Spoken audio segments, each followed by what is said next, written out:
Silakan sudah duduk kembali. Shalom Bapak Ibu Saudara terkasih dalam Tuhan Yesus. Ya, puji Tuhan, di bulan Agustus ini kita punya tema khotbah adalah pesan Tuhan kepada 7 jemaat mula-mula. Ya, 7 jemaat mula-mula ada Sardis, Pergamus, Tiatira, Smyrna, Efesus, Laodikia, ya, Philadelphia. Ada 7 jemaat, merupakan 7 jemaat mula-mula saat gereja Tuhan dirintis. Tetapi itu juga bicara tentang profetik, ya, menubuatkan 7 jenis jemaat di akhir zaman ini, ya. Oleh sebab itu mari kita mau belajar, dan Tuhan memberikan pesan kepada 7 jemaat, ya. Setiap jemaat selalu ada yang namanya teguran dan juga ada pujian, ya. Tetapi ada 2 yang jemaat yang terbaik, ya, yaitu Philadelphia. Dia tidak mendapatkan teguran sama sekali, tetapi dia mendapatkan pujian. Dan sebaliknya jemaat di Laodikia ini tidak ada pujian sama sekali, tetapi yang ada teguran semua.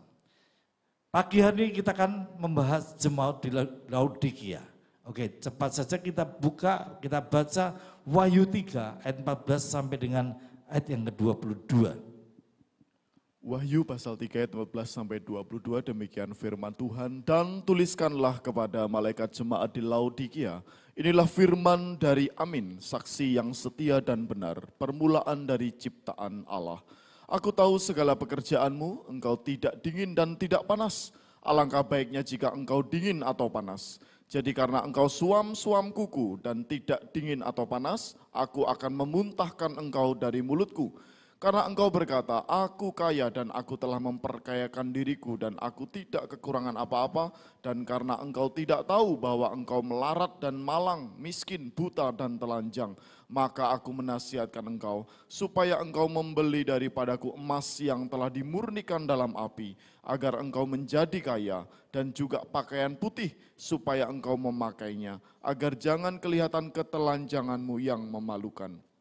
Dan lagi minyak untuk melumas matamu supaya engkau dapat melihat. Barang siapa kukasihi, ia kutegur dan kuhajar. Sebab itu relakanlah hatimu dan bertobatlah. Lihat, aku berdiri di muka pintu dan mengetok. Jikalau ada orang yang mendengar suaraku dan membukakan pintu, aku akan masuk mendapatkannya dan aku makan bersama-sama dengan dia dan ia bersama-sama dengan aku. Barang siapa menang, ia akan kududukkan bersama-sama dengan aku di atas tahtaku, sebagaimana aku pun telah menang dan duduk bersama-sama dengan Bapakku di atas tahtanya. Siapa bertelinga hendaklah ia mendengar apa yang dikatakan Roh kepada jemaat-jemaat. Amin. Amin. Nah, saudara kasih dalam Tuhan Yesus Kristus, ya, next berikutnya, ya, bahwa kota Laodikia ini dibangun oleh seorang yang bernama Antiochus, diberikan nama sesuai dengan nama istrinya.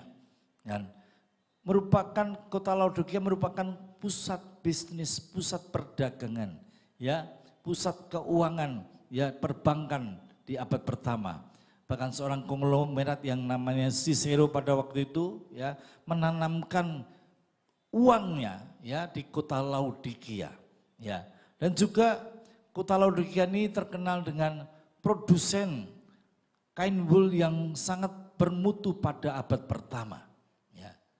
Dan yang ketiga merupakan salah satu pusat kedokteran, sekolah kedokteran dan terkemuka, sekaligus juga produsen salep mata yang terkenal pada abad tersebut, ya. Dan kondisi jemaat di Laodikia itu adalah jemaat yang kaya raya secara materi, diberkati secara materi. Ya, tidak seperti jemaat yang di lainnya, ya, seperti Smyrna dan Philadelphia yang mengalami penganiayaan, ya. Juga tidak mengalami pengajaran sesat seperti, ya, jemaat di Pergamus atau Efesus. Nah, itu sekilas background daripada kota Laodikia dan jemaat di Laodikia. Nah, ada 3 poin yang bisa kita pelajari pada pagi hari ini, ya. Next berikutnya adalah suam-suam kuku. Nah, ini Bapak Ibu Ada banyak hamba Tuhan menafsirkan secara kurang tepat antara suam-suam kuku ini. Ya. Ada banyak hamba Tuhan berkata gini. Ya. Tuh firman Tuhan berkata, karena engkau tidak panas, tidak dingin, engkau suam-suam kuku, maka aku akan memuntahkan engkau. Ya. Kalau engkau mau baik, baik sekalian. Kalau mau jahat, jahat sekalian. Kalau engkau mau kudus, kudus sekalian. Mau dosa, dosa sekalian. Kalau mau putih, putih sekalian. Hitam, hitam sekalian. Pernyataan ini separuh benar Bapak Ibu. Ya. Tidak semuanya betul. Kalau mau baik, baik betulan itu betul. Tetapi kalau mau jahat, jahat sekalian. Ini tidak benar Bapak Ibu. Mending jahat sedikit daripada jahat banyak. Betul? Ya, betul? Iya. Kalau mau kudus, kudus benar, itu bagus. Kalau mau najis, dosa, dosa sekalian, ini enggak benar. Amin. Enggak benar, mending dosanya sedikit daripada dosa parah. Betul ya? Nah, ini nanti kita akan melihat bahwa di dalam konteks ini kita akan bisa melihat. Ya, jadi tidak benar kalau mau jahat, mau baik-baik sekalian, jahat-jahat sekalian. Kalau mau kudus-kudus sekalian, mau najis, dosa-dosa sekalian. Ini enggak benar. Ya. Kita perlu melihat ini hal yang tidak benar. Ya, ini katakan saja. Ya, ketika firman Tuhan berkata, jika engkau memandang wanita dan menginginkannya dalam hati, ya, engkau sudah berdosa dalam hati. Menginginkan itu dalam bahasa Inggrisnya lust in your mind. Berarti menginginkan secara nafsu seks. Bukan cuma niat cantik, enggak. Tetapi menginginkan secara nafsu seks. Engkau sudah berzina dalam hati. Dosa enggak? Dosa. Tapi bagaimana dengan dosa yang orang yang melakukan perzinahan secara fisik melakukan? Dosa enggak? Pertanyaannya Bapak Ibu Saudara, dosanya sama enggak? Dosa berzina dalam pikiran dan dosa berzina secara fisik, itu bobot dosanya sama enggak? Halo? Sama? Oh, sama, berzina aja daripada pikiran kotor. Kira-kira, gini saya mau tanya, kira-kira ada enggak ibu-ibu ya, ngelihat suaminya mungkin buka-buka majalah porno? Ya, atau mungkin nonton bokep video porno, ya. Pak, daripada kepikiranmu kotor, sana main perempuan sana. Ada yang gitu, ibu-ibu. Halo? Katanya dosanya sama. Pikiran kotor, berzina dalam hati dan melakukan main perempuan sama dosanya. Nah, ini Bapak Ibu, beda ya. Masa suaminya nonton video porno, nonton majalah porno, Pak daripada pikiran kotor, nih tak kasih uang main perempuan sana. Ada yang gitu, ibu-ibu, ada yang gitu? Wah, tak doakan bertobat. Ya, ini beda ya. Dosa itu baru dosa sampai pikiran, dengan dosa sudah melakukan, ini beda, nggak sama. Jadi kita harus mengerti firman Tuhan itu secara mendalam. Nah, saya mau tanya kira-kira, orang mencuri 100.000, ya, dengan orang mencuri 1 miliar, sama dosanya enggak? Bobot dosanya sama. Memang dua-duanya berdosa. Ya, tetapi bobot dosanya sama enggak? Beda. Ya. Karena apa? Alkitab juga membedakan. Kalau Bapak Ibu tahu, ya, kata dosa, ya, itu dalam bahasa aslinya harmatia. Yang ikut pemuritan mesti tahu. Harmatia itu meleset dari sasaran, miss the mark. Ya. Jadi saudara mau meleset 5 cm, 3 cm, 2 cm atau setengah cm, harmatia. Ya.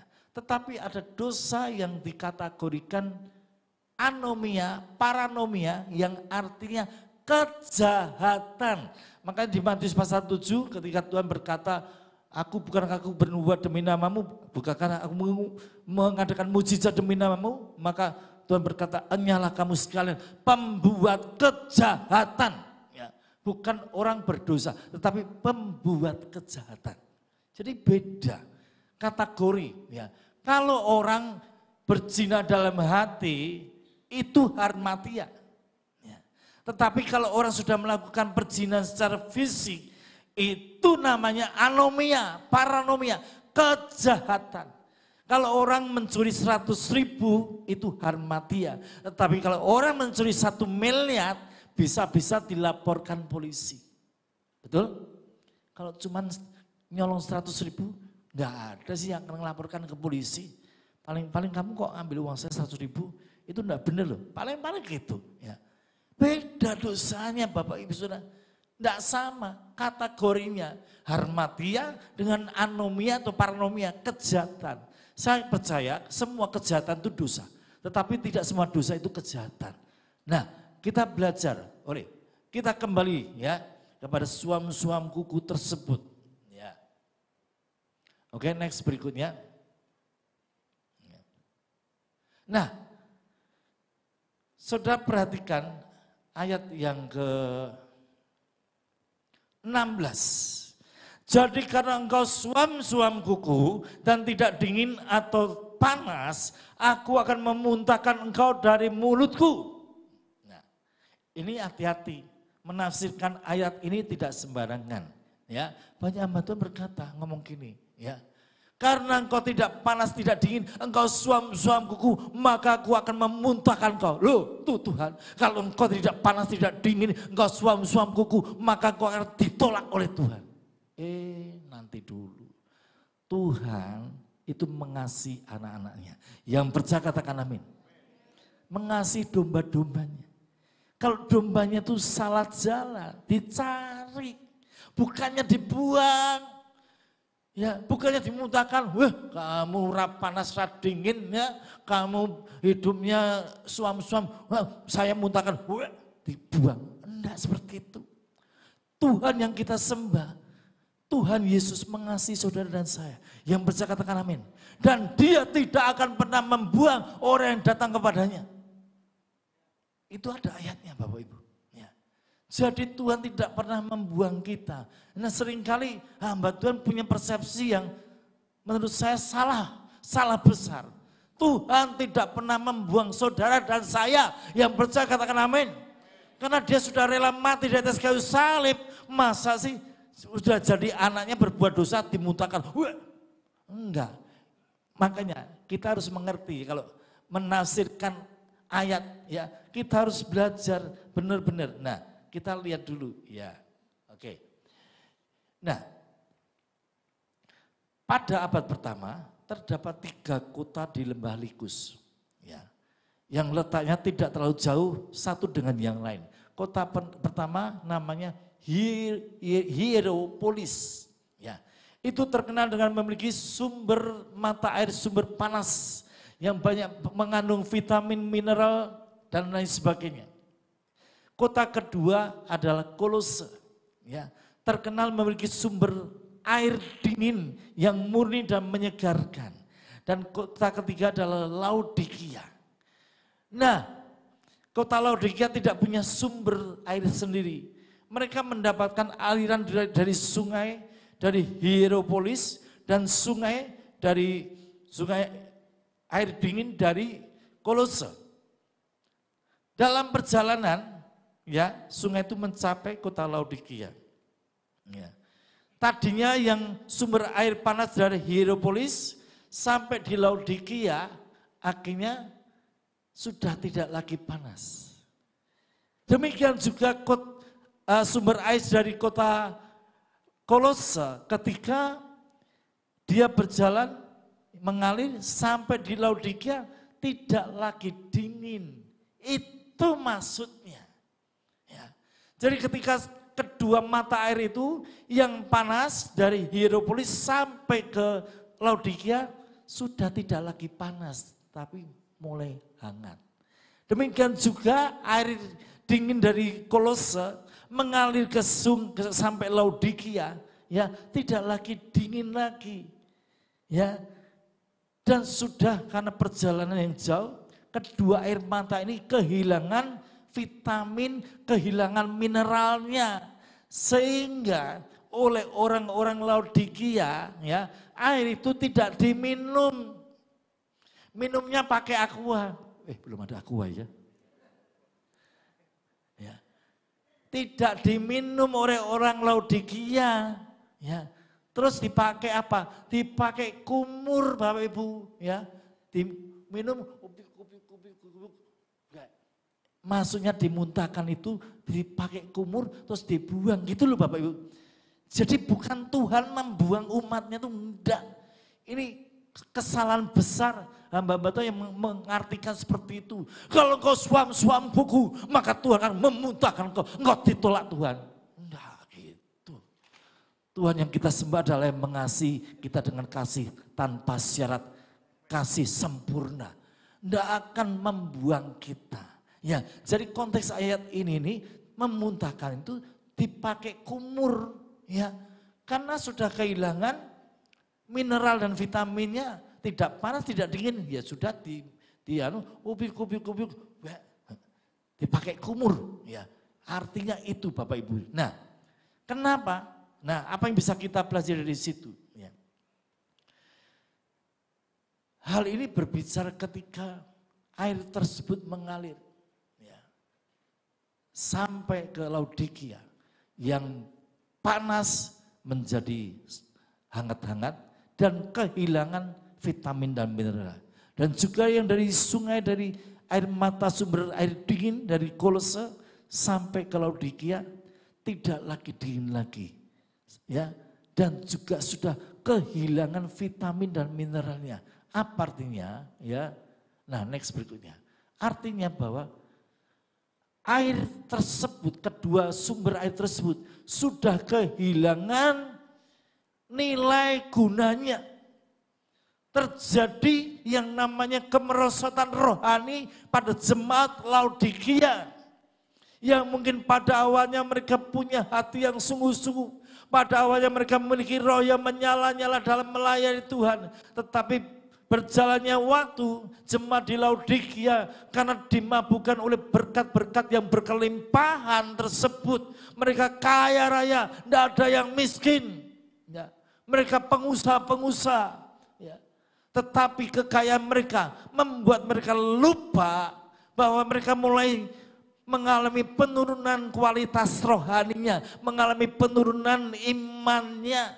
Tidak ada lagi urapan dalam hidup mereka. Ya, ini berbicara tentang penurunan fungsi, penurunan gaya, daya guna kehidupan kita sebagai orang-orang percaya. Tidak lagi punya urapan, tidak lagi punya roh yang menyala-nyala dalam melayani Tuhan. Berjemaah di satu gereja tidak ada urapan, tidak ada hadirat Tuhan. Itulah yang dimaksudkan yang terjadi di jemaat di Laodikia. Dan Tuhan menegur jemaat di Laodikia. Karena penurunan yang terjadi, kemerosotan rohani, kemerosotan iman yang terjadi atas jemaat di Laodikia. Ya. Jadi di sini bisa kita menarik sebuah kesimpulan. Ya. Dimuntahkan itu bukan berarti dibuang Bapak Ibu Saudara. Ya, dimuntahkan itu dipakai kumur lalu dibuang. Yang namanya kumur itu pasti akan dilepeh lagi, betul ya? Ya. Enggak masuk dalam diminum. Nah, suam-suam. Oleh sebab itu, mari kita tidak ingin menjadi orang Kristen yang suam-suam. Artinya miliki terus kerinduan yang menyala-nyala, roh yang menyala-nyala, urapan yang dahsyat dalam hidup kita untuk kita senantiasa boleh melayani Tuhan, kita senantiasa memberikan apa yang terbaik bagi Tuhan. 2 minggu ini kami mendoakan melayani, bukan jemaat kita, ya, melayani seseorang yang punya banyak tanah properti. Kami doakan untuk pengudusan. Kami usir setan-setan yang ada di tempat itu yang mengganggu pemiliknya. Ya. Ngetoi, ya, memperlihatkan dirinya, ya, ngomong-ngomong tidak karu-karuan. Nah, kami doakan dan kami doakan. Kami tim doa dari GKI Bandung, ada Ibu Gembala, ada Ibu Maria, Pak Tono, Bu Yesi, Mas Joko dan lain, kita berdoa dan berdoa. Dan luar biasa, ya, selama 2 minggu kami berperang dan kuasa-kuasa gelap tersebut menyingkir semua. Mereka lari karena nama Yesus Kristus.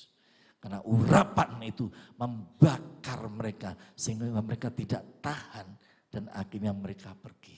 Ya sudah, kami pergi saja. Ya, kami suruh pergi kemana? Ya pergi aja ke kuburan, saya ngomong itu. Ya, pergi ke tempat-tempat yang udah jangan di sini lagi. Ya, akhirnya dilepaskan semua. Karena apa? Karena ada urapan di dalam kehidupan kita sebagai orang-orang percaya. Yang percaya katakan amin. Nah, oke. Next, yang kedua yang bisa kita pelajari adalah ya. Next, sombong karena kaya. Ya. Jemaat di Laodikia seperti saya katakan tadi adalah orang Kristen yang kaya secara materi, diberkati Tuhan, mereka pengusaha-pengusaha. Ya, saking kayanya sehingga mereka mulai lupa dengan Tuhan. Ya, apa yang seringkali terjadi atas orang-orang Kristen seperti itu. Saat masih susah, saat masih punya problem yang banyak, saat masih miskin, rajin doa pagi, rajin doa malam, kemah Daud, doa puasa, doa siang, semua doa diikuti. Tetapi ketika sudah berkatnya banyak, aduh Pak, tidak ada waktu lagi untuk doa pagi, tidak ada waktu lagi untuk doa malam Pak, saya repot, berkat saya berkelimpahan, repot Pak, ngurusi berkat. Ini loh yang sering kali terjadi.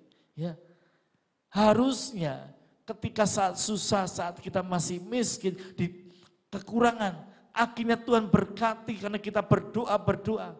Nah, setelah kita diberkati, jangan lupakan Tuhan, tetap sungguh-sungguh bahkan berdoa lebih lagi. Jangan kita disibukkan oleh berkat yang kita terima. Nah, kita mau belajar. Ya. Jemaat di Laodikia ini kaya, ya. Tetapi mereka tidak menyadari, bahkan ya dikatakan sekalipun kamu kaya tetapi kamu telanjang. Coba kita buka Kejadian pasal 3 ayat yang ke-10. Next berikutnya. Kejadian pasal 3 ayat yang ke-10. Kejadian pasal 3 ayat 10. Ia menjawab, ketika aku mendengar bahwa engkau ada dalam taman ini, aku menjadi takut karena aku telanjang. Sebab itu aku bersembunyi. Amin. Ya. Adam dan Hawa ketika menyadari setelah makan buah pengetahuan baik dan yang jahat, dia berdosa dan dia menyadari dirinya telanjang. Telanjang itu gambaran orang yang berdosa, hidup dalam dosa. Tidak memakai pakaian lenan putih, jubah kekudusan. Pakaian lenan putih, jubah kekudusan itu bisa tentang perbuatan kita yang suci dan kudus. Ya. Jemaat di Laodikia telanjang Bapak Ibu Saudara. Tetapi orang-orang Kristen yang hidup dalam kebenaran firman Tuhan tidak telanjang. Yang percaya katakan amin. Di alam roh, ya orang Kristen yang suka berbuat dosa, di alam roh dia telanjang, terbuka bagi serangan kuasa-kuasa gelap. Jadi jangan heran kalau ada orang Kristen yang suka masih berbuat dosa, diserang oleh iblis, ya, diintimidasi iblis, hancur hidupnya. Karena apa? Telanjang. Hidup dalam dosa, tapi orang-orang Kristen yang hidup dalam kekudusan, dia tuh memakai kain lenan putih, jubah kekudusan, dan orang seperti tidak bisa diserang oleh iblis. Untouchable. Iblis tidak bisa menjamah orang-orang Kristen yang memakai jubah kekudusan, berpakaian lenan putih. Ada sebuah kisah menarik, bukan kisah menarik, kesaksian. Ya. kami dulu punya seorang full timer yang namanya Mbak Yaya. Ya, waktu itu suaminya Mas Nando, ya sebelum meninggal. Nah, satu saat sakit masuk ICU. Nah, kami tim ya doa dan juga teman-teman dari full time itu mengunjungi Mbak Yaya, membesuk untuk mendoakan. Ya singkat cerita setelah kami doakan, ya kami rombongan full time pulang. Tetapi apa yang terjadi? Tiba-tiba kami mendengarkan cerita. Ternyata setelah kami pulang antara Mas Nando dengan Mbak Yaya ini bertengkar, ya beda pendapat. Mbak Yaya ngomong gini, tadi Pak Honggo sama teman-teman full time bagus ya pakaiannya, pakai seragam putih-putih. Mas Nando dia, enggak Pak Honggo sama teman-teman pakai pakaian warna-warna biasa kok. Enggak ya, aku lihat putih-putih kok. Mbak Yaya ngomong gitu, enggak. Mas Nando ngomong pakaian biasa, hitam, merah, kuning, hijau, warna biasa. Ya, mereka bertengkar. Nah kira-kira menurut Bapak Ibu Saudara, siapa yang benar? Mbak Yaya atau Mas Nando? Siapa yang benar? Halo? Yang benar, semuanya salah. Maksudnya piye? Ya. Karena Mbak Yaya kondisi masuk ICU sudah dekat dengan alam roh. Dia melihat kami semua pakai jubah kekudusan, kain lenan putih. Ya. Sedangkan Mas Nando melihat di alam jasmani, pakainya apa? Ya pakai warna hitam, putih, merah, kuning, hijau, macam-macam. Ya. Jadi sudah mengerti. Ya. Di alam roh, kalau kita itu hidup dalam kebenaran firman Tuhan, kita pakai jubah kekudusan. Ada kain lenan putih yang menutupi tubuh kita di alam roh. Tetapi ketika orang Kristen hidup dalam dosa, maka di alam roh dia telanjang. Dan yang telanjang ini pasti tembus oleh serangan kuasa gelap. Ya, jadi mari kita belajar untuk kita hidup dalam kebenaran firman Tuhan. Jangan biarkan diri kita telanjang, tetapi kita hidup di cover oleh jubah kekudusan. Ya. Oke, next berikutnya. Next lagi, ya kita lompat aja, skip. Skip lagi ya. Nah, maka Tuhan menganjurkan agar mereka membeli, ya, membeli artinya ada harga yang harus kita bayar. Apa yang Tuhan perintahkan untuk kita beri? Emas yang murni. Ini bicara iman yang teruji. Pakaian putih, bicara jubah kekudusan. Minyak untuk mengolesi matamu supaya engkau bisa melihat. Ya, minyak bicara urapan Roh Kudus. Nah, kalau kita rindu hidup kita itu berkenan di hadapan Tuhan, ya, kita harus bayar harga sehingga memunculkan dalam hati kita iman yang teruji, emas murni, pakaian putih, kekudusan, kesucian, hidup dalam kebenaran firman Tuhan. Minyak itu bicara urapan Roh Kudus, membuat roh kita tetap menyala-nyala di dalam melayani Tuhan. Poin 2. Yang ketiga yang terakhir, ya, menjadikan Yesus sebagai raja di dalam hidup kita. Ya, ada banyak orang Kristen mau menjadikan Yesus sebagai juru selamat tok. Terima keselamatannya saja mau, tetapi untuk taat tidak mau. Ini jemaat di Laodikia seperti itu. Dia mau terima keselamatan saja. Makanya ya firman Tuhan katakan, barang siapa ku kasih, ya ku tegur dan ku hajar. Lihatlah aku berdiri di muka pintu, mengetok pintu hati jemaat di Laodikia. Dan jika ada orang yang membukakan pintu tersebut, maka aku akan masuk bersama-sama mereka dan makan bersama-sama dengan mereka. Apa artinya? Ya, artinya ketika jemaat di Laodikia diketok pintunya oleh pintu hatinya oleh Tuhan, dibukakan pintu hati, maka Tuhan akan masuk dan bertata sebagai raja, berkuasa, berdaulat atas hidup kita. Saudara, kalau saudara sudah bisa menjadikan Yesus sebagai Raja yang berkuasa, bertata, berdaulat dalam hidup kita. Karena tubuh, jiwa dan roh kita sudah dibayar lunas oleh darahnya yang sangat mahal, priceless, tidak ternilai. Oleh sebab itu mari kita mau hidup benar, hidup dalam kebenaran firman Tuhan, hidup dalam kekudusan. Jadikan Yesus sebagai Raja, kurios, Tuan, majikan. Karena kita bisa mengerti zaman dulu masih ada zaman perbudakan. Ya. Menjadikan kita sebagai Tuhan artinya kita menghambakan diri kita kepada Tuhan Yesus. Menjadikan dia sebagai Raja, Lord, kurios, majikan, Tuhan di dalam hidup kita. Ya, kata kurios itu punya arti yang banyak, Tuhan, majikan, dan juga Tuhan. Ya, Allah sang pencipta langit dan bumi. Ya, jadikan Yesus sebagai Raja di dalam hidup kita, maka akan muncul kekudusan di dalam hidup kita dan nama Tuhan akan dipermuliakan di dalam hidup kita. Saya undang para pemain musik, worship leader, singers kembali ke atas mimbar. Closing statement saya adalah saat kita menjadikan Yesus sebagai Raja yang berkuasa dan berdaulat atas hidup kita, maka hidup kita tidak akan pernah menjadi suam-suam, bahkan memiliki roh yang menyala-nyala. Amin. Tuhan Yesus memberkati.